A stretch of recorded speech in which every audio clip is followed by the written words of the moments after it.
The following video series was made a year and a half ago, but left unreleased. I felt that old sinking feeling from the outset and decided that rather than add my voice to what at the time was an already crowded field, that it would be best to wait to see how this murder played itself out. Neither my analyses nor conclusions have changed or been proven wrong. Sadly. With the exception of the special comment at the very end, the video has been left as I made it. 911, do you need police, fire, medical? Maybe both. I'm not sure. There's just someone screaming outside. Okay. And is it a male or female? It sounds like a male. Just send someone quick. Please stop. So you think he's yelling help? Yes. What you just heard was the sound of a child being murdered, and that horrible silence that followed? That was the sound of nothing being done about it. Trayvon Martin was stalked and murdered by George Zimmerman, and the police have done nothing about it. Actually, that's not exactly true. What they've done is aggressively defend Trayvon's killer, defame and attack Trayvon's parents, intimidate any witnesses who've come forward, and declare that Trayvon Martin had it coming. What's followed is a war of willpower, with the sick and degenerate white supremacists on one side and the civilized world on the other. There's been a lot of people who have deliberately tried to confuse this case. Let me tell you what happened. George Zimmerman was an out-of-control racist with a long-standing history of violence. Looking to vent his bigotry on someone, he was a delusional paranoid who spent most of his time looking out of his window for targets. He got little attention, none of it good, and even less respect. His life was going nowhere. A classic case of a loser looking to be a somebody. When he spotted Trayvon Martin, he saw the perfect victim to make himself a hero on. He then got in his SUV and proceeded to stalk Trayvon around the neighborhood. After the police told him to not follow Trayvon, Zimmerman then got out of his SUV and continued to stalk Trayvon on foot. Next, he then accosted the boy. After that, he murdered him. The first cop on the scene did not attempt to question Zimmerman. The police report says this. This is not just the chief. Now, this is one of the policemen. At no point did I question Zimmerman about the incident that had taken place. Now, this is the policeman on the scene. This is what he said in his police report. When you get an answer sheet that was given by the chief, Bill Lee, he says this: when the Sanford Police Department arrived at the scene of the incident, Mr. Zimmerman provided a statement claiming he acted in self-defense. So the officer on the scene said never talk to him, never question him, yet the police chief says he gave a statement. I mean, a complete, blatant contradiction. As of today, nobody has come forward, and if the chief or anybody else in that department has possession of any statement that indicates there's a credible view of the evidence that he's justified, it would do us all a big favor if they came forward and told us what he said. Eventually, a police detective, Chris Serino, did show up and began to investigate. And how many officers came to your home? 2 detectives came. And do you remember their names? Detective Serino. But he didn't believe Zimmerman's story for a second. I was hopeful that there would be an arrest based on what the investigator told me at my house. Is that Chris Serino? Yes. What did he say to you? He told me that he and the other officer with him felt that it was not self-defense and that they needed to prove it wasn't self-defense. And he said that I needed to read between the lines because there was some stereotyping going on. Detective Serino filed an affidavit that night to have Zimmerman charged with manslaughter. But the state's attorney's office, having absolutely no grounds to do so, blocked him for political reasons. That is exactly what happened, and it happened exactly like that. The Martin case has become a type of racial tug-of-war, with the white supremacists looking at it as a chance to spit on the corpse of a dead child and to insult black America by proxy. The media has thrown their support behind the Zimmerman camp, attacking Trayvon Martin in death and trying in vain to rehabilitate George Zimmerman's image. Let's compare these two individuals. Trayvon Martin was a law-abiding citizen. He played football, got good grades, and wanted to be a pilot. Zimmerman, on the other hand, has been constantly in trouble with the law for nearly a decade at least, and recently got expelled from school because the faculty felt he was a danger to the other classmates. He tried to be a cop, but was rejected, and was eventually reduced to being a security guard, but before long he'd screwed that up too. He's failed at everything he ever tried to do in life. Trayvon has no criminal record and never caused his neighbors or the police any problems. Zimmerman assaulted a police officer in 2005 and wound up having to plea. He's had 2 domestic violence charges slapped on him, one by an ex-fiancée who clearly feared for her safety. We can now see she was right to do so. His co-workers described him as aggressive and a Jekyll and Hyde. His neighbors described him as weird, and they themselves became the targets of his one-man war to get some attention. He even went so far as to go to his neighbors' homes to confront them about violating his standards of conduct. Now, let's get one thing clear. Zimmerman was not a neighborhood watch commander. People need to stop being stupid by calling him that. He wasn't anything but a neighborhood nuisance. He was not appointed by anyone. His neighbors didn't like him or trust him. So he appointed himself the neighborhood busybody of his gated community and then proceeded to call the police 48 times in less than a year. The tapes from some of those calls were released to the public, and they showed that race was a dominant factor in who he pursued. And is he white, black, or Hispanic? Black. What do they look like? Are they white, black, or Hispanic? Black males, 2 black males in their late teens. There's 2 suspicious characters at the gate of my neighborhood. I've never seen them before. I have no idea what they're doing. They're just hanging out, loitering. Mr. Zimmerman, can you describe the 2 individuals? 2 African-American males. This gentleman was walking in the neighborhood. I've seen him before on trash days, going around picking up trash. I don't know what his deal is. Is he white, black, or Hispanic? It's black. Now, the police chief, a witless thug named Bill Lee, has said the reason he didn't have Zimmerman arrested was because there was nothing to contradict his self-defense claim. Well, at least one cop on the force didn't buy it, and neither did Zimmerman's neighbors. Why? Originally, I didn't believe it was self-defense because what we saw when we walked out on the porch. If it was self-defense, why was he on Trayvon's back? So you saw Mr. Zimmerman on top of Trayvon Martin. Exactly. When you say on top of, how so? He was straddling him. Exactly. His legs were straddling him. One on each side, on his knees with his hands on his back. An army of witnesses have come forward, but the chief and his police department have attacked them. The police mischaracterized witness statements in their reports and tried to get witnesses to change their testimony. We said everything okay. He just looked at us. And Selma asked him again, what's up? What's going on? Everything okay? And he just said, call the police.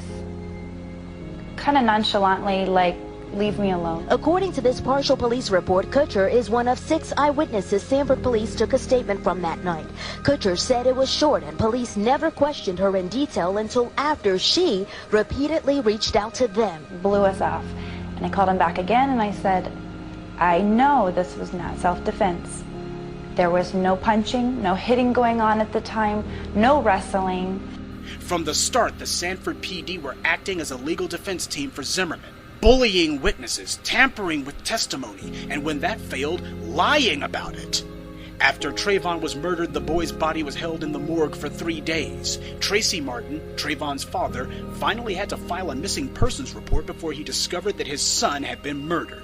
From there, Tracy Martin had to investigate the death of his son alone. Rather than help, the police declared a hasty end to the investigation, clearing the murderer of all wrongdoing. The Martins were eventually compelled to file a lawsuit to force the police to release the 911 tape of Zimmerman's phone call.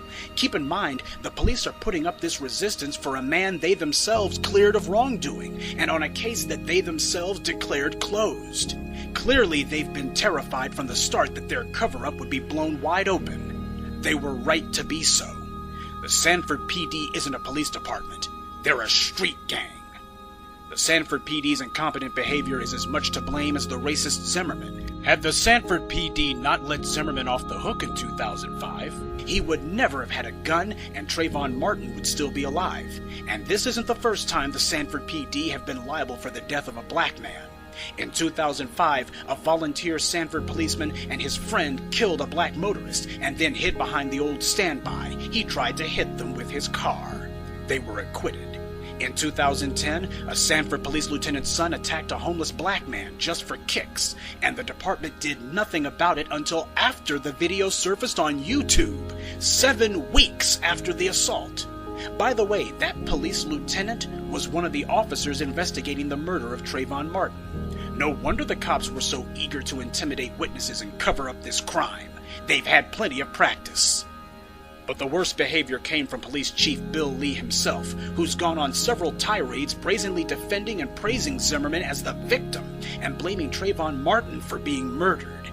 But Lee wasn't done whining yet. He then went on to wallow in self-pity, decrying how unjust it was that as a white man, people didn't just take his word for it. At no point does he hold Zimmerman responsible for any of this, and at no point does he express grief for the dead child or condolence for his grieving family. Bill Lee is the modern-day Bull Connor. He's the epitome of good old boy law enforcement in the Deep South. His intent is to take Florida back to the 1920s, and he intends to do it over Trayvon Martin's dead body. The police department, realizing that their little cover-up is blown up in their faces, has been tripping over their own lies ever since.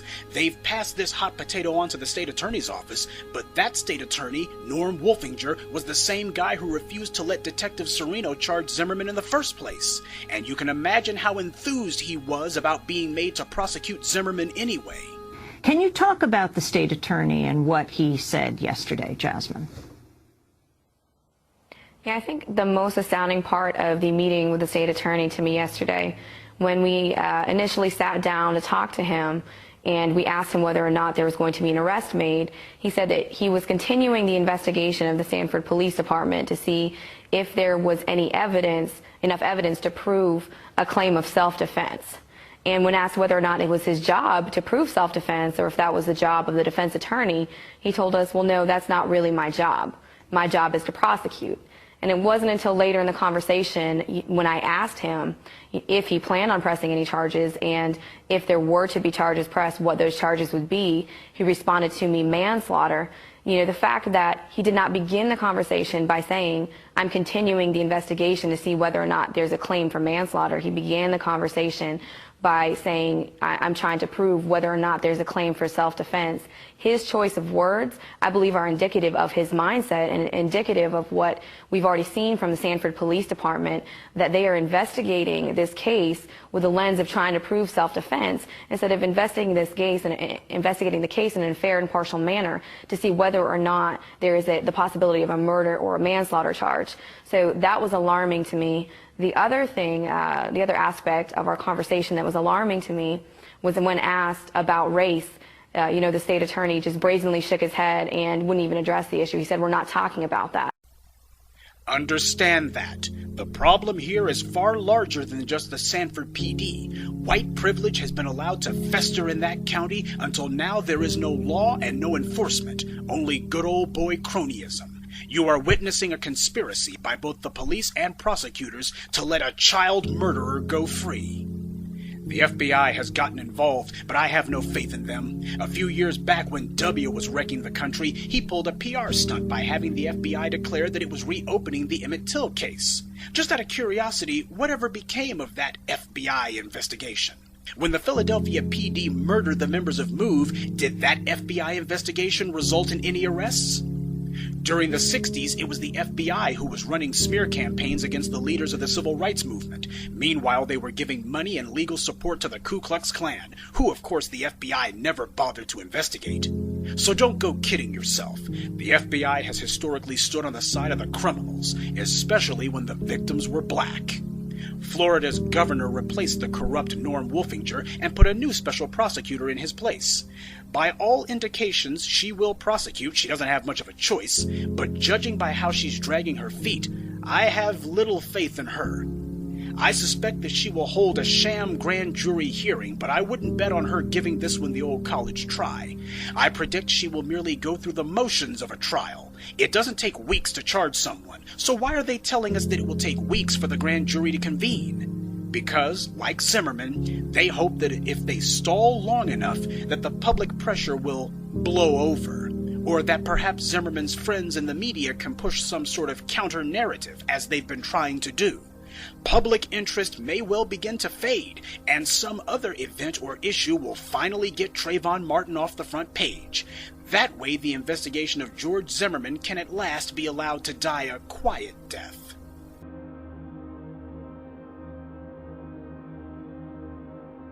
That brings us to the media's part in all this. The murder of Trayvon Martin is as clear-cut a case of murder as can be, but the media was resistant to picking up the story. It was social media that put Trayvon Martin on the map. As usual, the white media brought up the rear. Then again, when's the last time the white media did a story on a missing or dead black child? They've also refused to call Zimmerman the killer, even though that's what he did. They say that such language is prejudicial, but they've had no problem trying to smear Trayvon Martin, even though he is the victim. From the start, we've had the media tell us, let's not rush to judgment. Gee, does anyone remember the media telling people not to rush to judgment during the O.J. Simpson trial? Another line they've pushed is, the facts about this case haven't all come out yet.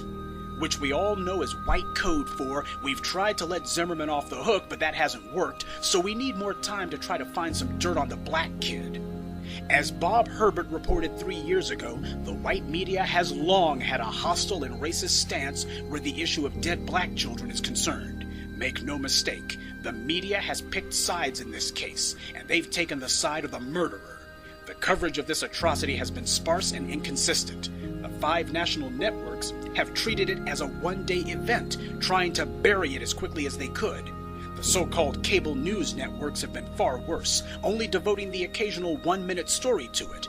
Perhaps you've noticed that your precious liberal commentators aren't covering this story very much. Where's Keith Olbermann's wall-to-wall coverage? Rachel Maddow, Stephanie Miller, Randy Rhodes, who herself broadcast from Florida? About the only left-wingers to cover this story have been Ed Schultz and Lawrence O'Donnell, who, to his credit, correctly characterized Trayvon's murder as an execution. He's the only one who's asked any real questions of Zimmerman's would-be supporters. The Zimmerman camp's defense has been laughable. Every statement they make contradicts the one that came before it. Their narrative has been a twisted pretzel of a lie that even they can't straighten out. This week, Zimmerman's father and brother have finally come out of their holes, but they've done George more harm than good. This fantasy, or this mythology of that he chased a person is just absolutely false. He didn't chase anyone. He did not follow, nor did he ever catch up to Mr. Martin. Are you following him? Yeah. Okay, we don't need you to do that. We don't know if this is verifiable information, but he was on the phone with his girlfriend. I don't know if that's a police source, but I know his attorney at least holds up the girlfriend as a source and says, Trayvon told him, no, I'm not running. I'm going to walk real slow. Except that's not what she said. She said that Trayvon told her he was going to walk fast, not slow. We're confident the medical records are going to explain all of George's medical history, both how he was treated at the scene and... Except Zimmerman never was treated at the scene, because we now know that the ambulance that was dispatched for him never arrived. So George Zimmerman's whole story about paramedics patching him up is totally false, and his supporters' claims that EMTs cleaned him up before he got to the station is also another lie. George Zimmerman doesn't look hurt in that police video because he wasn't, and his lying brother knows this. I know that one of the saddest things for him in this whole thing was that despite those screams, no one came to his aid. If someone had, you know, heard them come out, shone a light on the situation, said, get out of here, what are you guys doing? We talked to a man who didn't want to be shown on camera, who witnessed part of the attack right here. The guy on the bottom, who I believe had a red sweater on, was yelling to me, help, help. I told him to stop, and I was calling 911. So it seems someone did come to Zimmerman's aid after all. This is the Sanford PD's mystery witness. The guy the Sanford PD says proves Zimmerman was telling the truth. Problem is, he gets the facts of the case wrong. It was raining the night Zimmerman murdered Trayvon. If he had been on his back getting beaten, his neon red jacket would be covered in rain, mud, and grass. Instead, it's perfectly clean. And of course, by admitting he called out to Zimmerman, he disproves Zimmerman's pathetic little sob story that no one would help him. In their zeal to lie for Zimmerman, his supporters are helping to prove him guilty. They've created a maze of contradictory accounts, a maze that Zimmerman can't get through. Because of that pain that he felt in particular, that he was screaming out so many times, I know that that's his voice. It sounds just like my voice. I mean, he's my brother. That's what I sound like if I yell. And every time they tell their lies, the story just keeps getting better. Zimmerman said there was merely a fight, but his father says Trayvon told Zimmerman, "You're going to die." But they weren't through changing the story yet. George's brother went on CNN and told Piers Morgan that Trayvon said... My father also is on record yesterday night saying that. And again, what Trayvon said was either to the effect of, I believe this is going to be easy, you die tonight, or you have a peace, you die tonight. So now Trayvon Martin, who never assaulted anyone unlike Zimmerman, who has no criminal record unlike Zimmerman, who has never been in trouble with the law in his life unlike Zimmerman, is now a bloodthirsty killer? How convenient that they remember now, a month after the shooting, that Trayvon said, "I'm going to kill you." Because that makes it where the imminent threat of death part of the law might actually apply to Zimmerman in this case at long last. Except it doesn't. But it does give them something they can try to peg a defense argument to, which is what they desperately need. Now it's obvious they're lying through their teeth, desperately trying to manufacture an account of the night's events that they know didn't happen. This entire family is a pack of psychopaths. Now you see why Zimmerman has always been so bold in his violence. His family is a pack of liars who don't care about anyone but themselves. As a pathetic last-ditch effort, they are trying to tailor their story to fit the law. But even so, their lies only prove Zimmerman's guilt. George was out of breath. He was barely conscious. His last thing he remembers doing was moving his head from the concrete to the grass. If someone's banging your head against concrete and you're losing consciousness, how can you also remember with perfect clarity your attacker's words? Better yet, how can you be blacking out and also have the presence of mind to quickly and accurately pull a gun, aim it, and fire at your attacker center mass? If you've been beaten bloody to within an inch of your life, why do you then turn right around and decline an ambulance? Then we have the curious case of Joe Oliver. This clown has been telling everyone that if Trayvon had just answered George Zimmerman's questions, then none of this would have happened. It's very strange he would say that, because that's not what George has been saying. He's been saying that Trayvon attacked him from behind. What has come out that I can talk about today is that Trayvon Martin somehow snuck up on him. Joe says he had a deep heart-to-heart conversation with Zimmerman before he decided to make a fool of himself in front of the world. So, that means either Zimmerman lied to the media or he lied to his good friend Joe Oliver. Tell us now what you learned from George Zimmerman on Saturday that you did not know before your conversation with him. What was the turning point in your conversation with him that changed your understanding of this so that you could confidently come here and defend him about his actions in something you did not witness?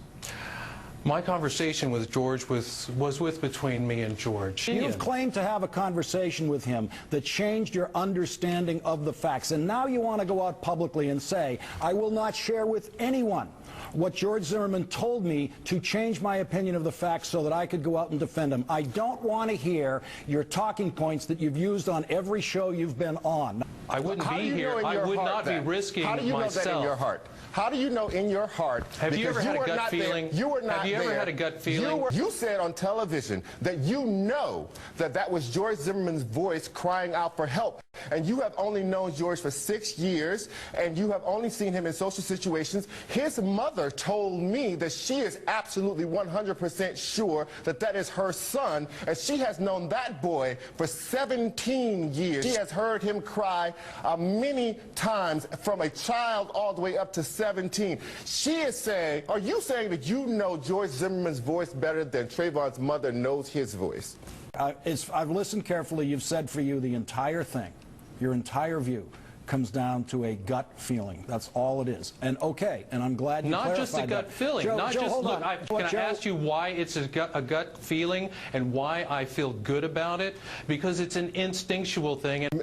Mr. Oliver, I'm just curious. You say you have known George Zimmerman for 6 years. Yes, I have. But you say you were close friends with George Zimmerman. However, he never shared with you. No, let's back up. I want because you're going to continue. You're going to continue mischaracterizing what I've said, because a lot of times you were good friends with George Zimmerman. However, he never shared anything with you about his past, his violent past. He never shared with you whether or not he had been through any anger management courses. You said yesterday on television that you have not physically laid eyes on George Zimmerman since a week before this incident and have not to this day. How can you claim that you are a close friend of George Zimmerman when none of that is true of you? You don't really know George Zimmerman if you don't know those things about George Zimmerman, and if you don't know where George Zimmerman is, and if you have not seen him in over a month, and you have been going out saying that George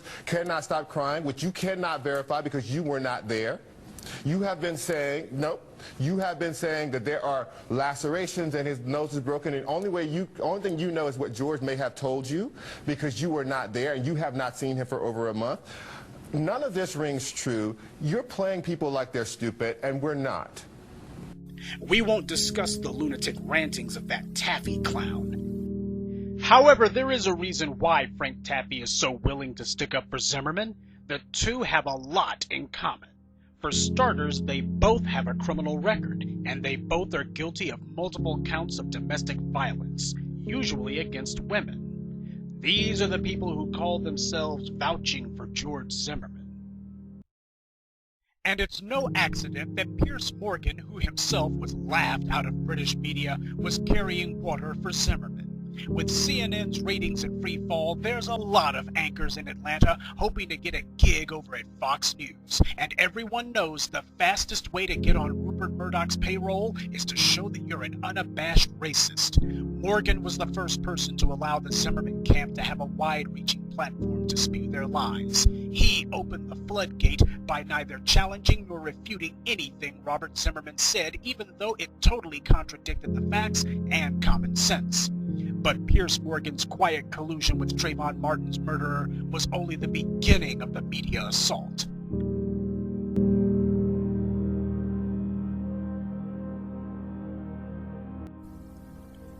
George Zimmerman, his family, and his handful of would-be supporters have contradicted themselves and each other from the very beginning. Yet no one in the media points this mountain of contradictions out.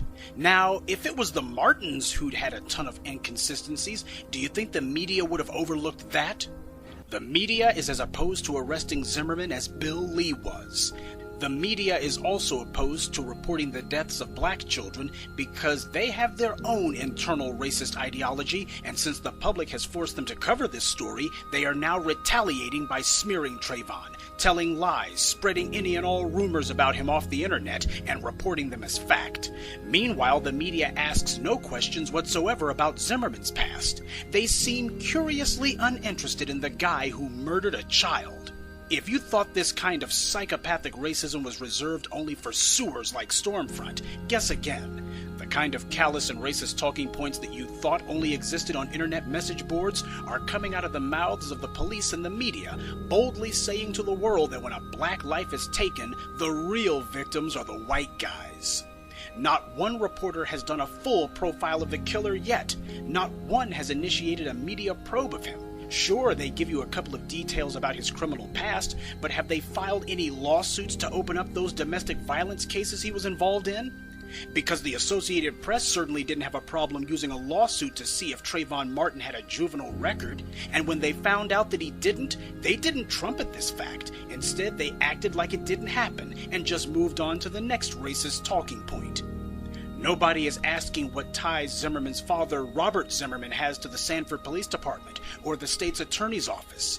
Zimmerman's 2005 assault charge has been sealed by the court. Did Robert have anything to do with that, or with getting his son's 2 domestic violence charges sealed as well? Nobody has asked Zimmerman's ex-fiancée why she filed charges against him. There are at least 3 individuals who can say George Zimmerman perpetrated violence against them, and yet the media is not interested in talking to any of them. On the other hand, they fell all over themselves publicizing a pitiful letter by Robert Zimmerman, who himself expressed no sympathy with the Martin family. In fact, this goof had the nerve to say at no time did George follow or confront Mr. Martin. Still, the media tried to play it as if we need to feel sorry for Robert Zimmerman, but before you go getting all dewy-eyed over him, I want you to remember there's another father in this case. The father of Trayvon Martin. While George Zimmerman is sitting at home patting himself on the back for having gotten away with murder, Tracy Martin is mourning the loss of his dead son. While George Zimmerman is laughing with his family about how tough he was that night, Tracy Martin is left to try to get on with what's left of his own life. The killing of Trayvon Martin may well not have started out being about race, but it certainly is now, and it's not because of the Martin family or the activists who have come to their aid. This case became about race the instant George Zimmerman, by his own admission, decided that the only reason he needed to stalk and murder Trayvon Martin was that he was black. It became about race when the police chief decided to become an advocate for the murderer. It became about race when the police chief feebly tried to use the race card to take the heat off himself and attempt to play the victim. It became about race when the bigots and racists came out of the woodwork trying to form some online support group for their chosen murderer. It became about race when the media treated Trayvon's death and his life completely the opposite of how they treated the countless white children whose deaths they've covered. George Zimmerman has already fled his home and gone into hiding, but I imagine right about now the walls are starting to close in on him. The more investigations that open against him, the greater the chance that one of them will result in his being arrested and convicted. He wanted to get attention? Well, he's getting it. He is now the most wanted man in America. In the last few days, we've seen the conservatives organize themselves into a defense team for George Zimmerman. They've used their websites and broadcast outlets as a propaganda mill with one purpose: smear Trayvon Martin. They can't say anything good about George Zimmerman because there's nothing good to say, so instead they've been reduced to trolling Twitter, looking for gossip, chatter, anything they can use, anything at all. One of the first attacks came from Michelle Malkin, who decided to copy and paste a lie from some white supremacist website. They claimed to have found pictures of Trayvon Martin, but it turned out they'd gone to the wrong guy's Facebook page. Malkin was forced to admit she'd made a mistake and that the picture was a fake, but that hasn't stopped conservatives and right-wing pundits from continuing to use it anyway. To them, this is war, and they will stoop to any low to win it. And the mainstream media is on the side of the white supremacists. They've covered tons of missing and dead children, but never before have they made the dead child into the focus of the investigation. Never before had they filed lawsuits to find out if the murdered child had a juvenile record.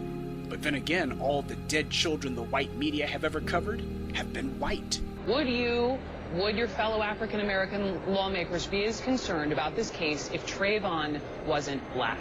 Actually, the real question is, why is the media never concerned about a dead or missing child unless the child is white? Let me tell you something. We had an incident in my area where a young white female was murdered, and I was just as concerned.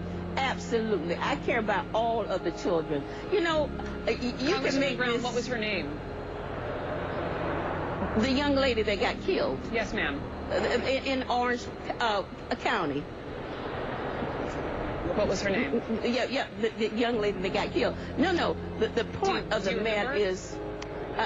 Have you ever seen the media interrogate the sheriffs or police chiefs as to whether they can remember the tons of missing and dead black children that they never looked for? And this media whore is doing so as if Congresswoman Brown had committed a crime. A black child is murdered, and CNN is resentful that they have to cover the story. Because after all, we never get to hear about all those murdered or missing white children, do we? I don't remember her name, but we had all kinds of rallies in the community in Jacksonville that I participated in, and I made sure that the sheriff department had the money that they need to pursue the case. Was it just a memory lapse? We're talking about the Summers case, and then... So you do know her name? Come on. I went to the wake. I participated. Fuming, she reminds her constituents who are now questioning her role as a congresswoman to remember the check she once wrote the Clay County sheriff during the Thompson investigation. Before he left my office, he had a check for $10,000. That's what you tell him. Tell them I do my job. I checked with the Clay County Sheriff's Office, and turns out the congresswoman is actually not giving herself enough credit. Sheriff Beasler says he actually received 2 checks totaling $30,000. Can anyone think of the last time or any time that Brooke Baldwin covered the death or disappearance of a black child? Can you think of any time that CNN had done so before or since Trayvon Martin? Brooke Baldwin is who CNN chose to replace Rick Sanchez with, who you'll recall got fired for making insensitive remarks. Only he made the mistake of making those remarks about Jews instead of black people. When Natalie Holloway went missing in Aruba, I wondered, did the white media ask who she had slept with in the past? Did they ask if she made it a habit to run off with strange men? Did they ask what her emails said, what her Twitter page said, what her friends wrote to her online? Did they ask if she'd ever been suspended from school? Did they ask if she'd ever used drugs? In other words, did they ask if the white victim of a murder had any dirt on her? They have treated Trayvon Martin as if he was the criminal and George Zimmerman as if he was the victim. A lot of black people are surprised that the media is leading the charge in the posthumous lynching of Trayvon Martin, but you shouldn't be. The media has always been the mouthpiece for lynchings in America, justifying the lynchers and demonizing the lynched. The times may change, but these people don't. Now the verdict is in. George Zimmerman is free for the second time.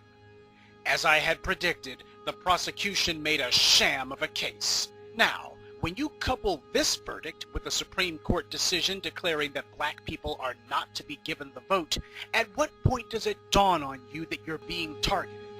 How much more evidence would you like to see? Videos like mine don't get much attention because it's not entertaining. That alone should tell you how widespread the problem of black detachment is. We don't know we're in a race war, and we don't want to be told. We cannot think we'll be able to pay lip service to change. All change begins with a strategic assessment and nowhere else. Anything else is running off half-cocked. As black people, we have been silent and still for far too long. The bodies are beginning to pile up, and now it's our children who are being targeted, with the full support of the media and the state. So, what are you going to do about it? Will you march? Will you rally again? Will you threaten some more, as you've done for 100 years? Action is what the world understands, not gestures. Marching and rallying and talking about what you're going to do counts as activity, not action. You might as well be walking in circles. To get justice in the courts, you must control the judges. I don't care if the judge is black. If you didn't put him there, he is not on your side. You must control the prosecutor's office. If you didn't put that DA in power, then he is not on your side. You must control the police chiefs. If you didn't put them there, they are not on your side. Black people must become not just interested in how the machinery of their society works, but in putting themselves or people they control into positions to directly manipulate that machinery on our behalf. We do not need a level playing field. We want a field that is as lopsided in our favor as possible. What do you call that? You call that justice. As long as our priority is Xbox, NFL, and the Real Housewives of whatever, we are merely on a mass death watch, waiting until some cop or sufficiently bold non-black civilian decides to run up on us with a gun. The reason Trayvon Martin lies dead and his killer has walked free is because Trayvon Martin's people have no power. Trayvon's people are divided and distracted. We don't have the mentality of an army, we have the mentality of self-obsessed hoochie mamas. We are unable to take the hard line against white supremacy because too many of our women, and this includes black mothers for the last 50 years, have been totally dependent on white males for every crumb of their daily bread. They desperately crave to be the pet Negro, even if it kills us all. Our women have totally separated themselves from their own people and taken refuge in a dream world where they can all be some white man's pet slut if they try hard enough. So black women will be of no help or use in the war for African liberation. Get over it. Black men must pursue a group policy of black first, and that policy must be a hyper-aggressive one. It begins with the personal standards we have towards one another. From there, it will naturally extend to all others we come into contact with. I say black first because no one else does. White people don't have to say white first with their mouths. They say it with their actions every single day, as do Asians and Hispanics. The only people who seem to have a problem with putting their own selves first are the people at the bottom, which explains why they're at the bottom. Yes, we must come together. We should have done it 150 years ago, but we cannot and must not rally behind a man, rather behind a unifying group ideology. And there is only one code that can give us prosperity and security and unity. One creed that promises to defend us from our enemies and to gain retribution on any who attack us. One motto that sums up our mentality, actions, and motivations. That simultaneously tells us what to do and how to do it. Black first.